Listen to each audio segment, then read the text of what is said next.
Member for Kamloops Centre. Thank you, Mr. Speaker. Well, the unfortunate resignation of 7 OBGYNs, the whole department in Kamloops, should not have come as a shock to this government or to this minister, given that for the last several years they have been trying to get changes and agreements negotiated with this government, both around OBGYN services, the TRFO, and midwifery clinics in Kamloops.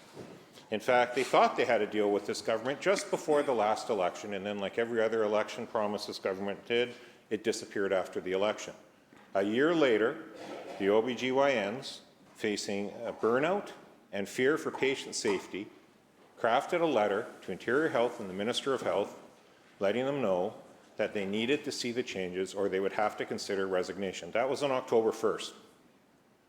9 days later, 4:30 on a Friday of a long weekend, Interior Health notified the OBGYNs that there would be no further negotiations, that in fact their resignations would be accepted, and the government and Interior Health were done negotiating. How does the minister explain firing 7 OBGYNs instead of actually negotiating for patient safety and physician safety in Kamloops?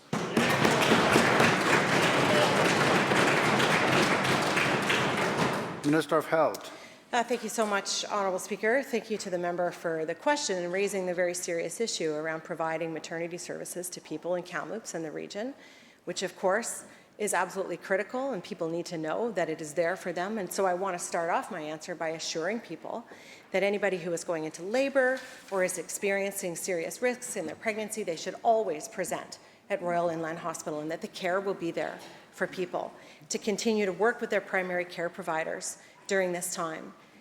The OBGYNs have been negotiating with Interior Health, and that work continues. Interior Health has made it very clear that they are willing to sit down and talk with, and they are talking with and have been for months, as the member indicates, on this. Interior Health has also heard from at least a dozen other OBGYNs who are interested in prospective employment, and they are discussing that with them as well. Because, Mr. Speaker, it's just so important that we continue to take all the steps necessary to make sure that these services remain robust, and particularly at a time as we have canvassed often in this House, Mr. Speaker, around the shortage of specialists and the shortage of physicians that we're experiencing. That's why Interior Health will continue to take these steps. They will continue to recruit. They will continue to talk with the physicians. It is my expectation, and I have made it very clear, that I expect the physicians and Interior Health to sit down, negotiate together, and to continue to put the patient's interests first.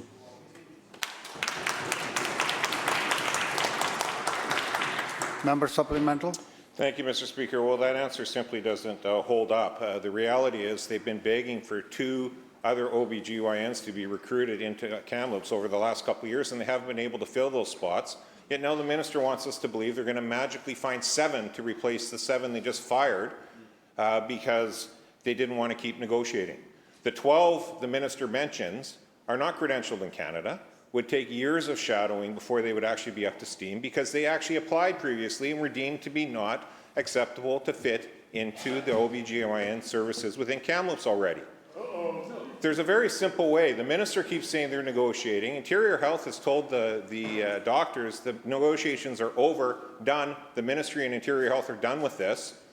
Will the minister table, present, unredacted, the email that Interior Health sent on October 10th, which was before the final letter of resignation from these doctors that everyone is talking about? Will she table and present to this House that document, that email, that 4:30 on the Friday of the long weekend, that said negotiations were over, the ministry and Interior Health were done, and thank you very much for your services, OBGYNs, but we're done with you?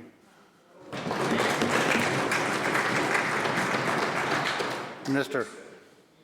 Mr. Speaker, as I just stated, it is my expectation that Interior Health will continue to work with the physicians, and that they will continue to undertake the work on hiring more and finalizing a contract. Member.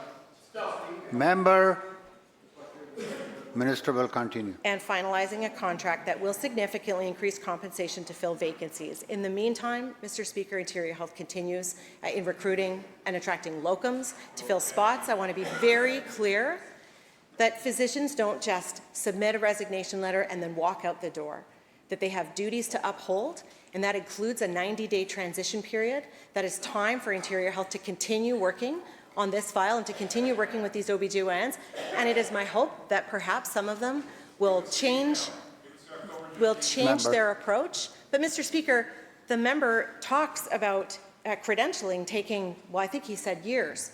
Mr. Speaker, that's why this government has been working so hard to reduce credentialing and licensure, and that for physicians, particularly coming from places like the US, it is now measured in months, not years. In fact, we are working to get that down to weeks, Mr. Speaker, because we know that is one tool that we can use to continue to bring more physicians and more healthcare workers to this province to strengthen the healthcare system so that people have the healthcare that they need when they need it and where they need it. Thank you.